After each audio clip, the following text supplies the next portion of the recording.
के बाद आपका स्वागत है। रुक करते हैं अगली खबर का। मधेपुरा में किसान खाद के कालाबाजारी और नकली खाद से परेशान हैं। नाराज किसानों ने जिला कृषि पदाधिकारी चंद्रदेव प्रसाद को घंटों कार्यालय में बंधक बनाए रखा और जोरदार प्रदर्शन किया। किसानों ने आरोप लगाया है कि अधिकारियों और खाद व्यवसायियों की साठगांठ से खाद की किल्लत हो गई है। उन्हें गेहूं की खेती के लिए खाद नहीं मिल पा रही है। किसानों ने आरोप लगाया है कि खाद की कालाबाजारी की जा रही है। खाद व्यवसायी पर कार्रवाई की मांग भी की है। नकली खाद बेची जा रही है। जिला कृषि पदाधिकारी ने नकली खाद विक्रेता पर कार्रवाई करने का भरोसा भी दिलाया है।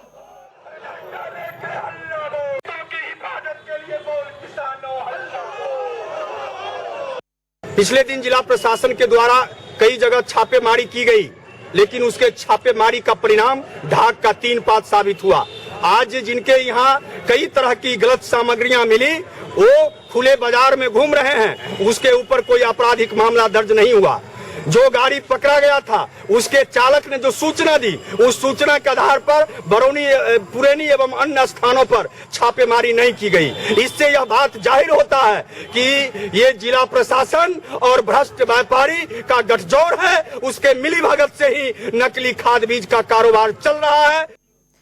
भले ही आज हम चांद पर जाने की बातें करते हो, लेकिन समाज का एक तबका अभी भी अंधविश्वास की जंजीरों में जकड़ा पड़ा है।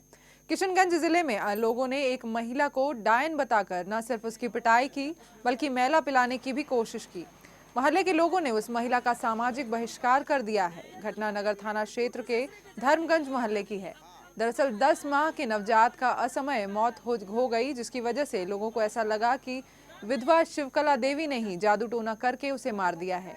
जबकि पीड़ित महिला ने खुद को बेकसूर बताते हुए कहा कि उसे सताया जा रहा है। वहीं स्थानीय लोग शिवकला देवी का सामाजिक रूप से बहिष्कार कर चुके हैं। पीड़ित महिला को अस्पताल में भर्ती कराया गया है। एसपी मनोज कुमार ने कहा है कि दोषियों को बख्शा नहीं जाएगा।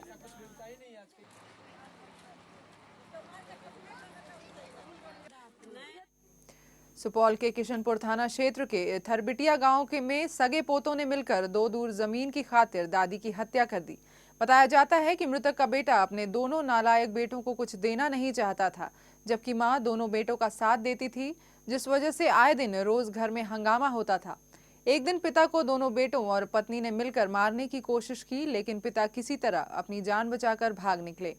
पिता के बाद बूढ़ी दादी निशाने पर आ गई। पोते और बहू ने उनसे सारी प्रॉपर्टी हासिल करने की नीयत से सादे कागजात पर दस्तखत करवाने चाहे, तो उन्होंने सिग्नेचर करने से इनकार कर दिया, जिसके बाद रस्सी से गला घोंटकर पोतों ने दादी की हत्या कर दी और उसे आत्महत्या करार दिया।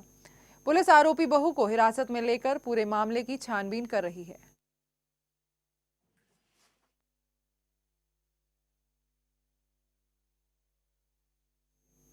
पूर्णिया में ठंड का प्रकोप बढ़ता ही जा रहा है। कोहरे की चादर तले लोग भारी कपकपी के शिकार हो रहे हैं। हालांकि बीच बीच में धूप निकलती है, लेकिन ठंड पर इसका कोई खास असर देखने को नहीं मिल रहा। कोहरे और ठंड ने जिंदगी की जैसे रफ्तार ही रोक दी है। बच्चे स्कूल नहीं जा पा रहे, आवागमन पूरी तरह से प्रभावित है।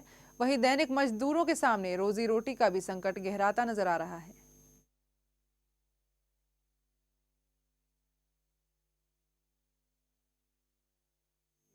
और इस बुलेटिन में फिलहाल इतना ही। मुझे दीजिए इजाजत। अन्य खबरों के लिए बने रहिए भविष्य न्यूज के साथ।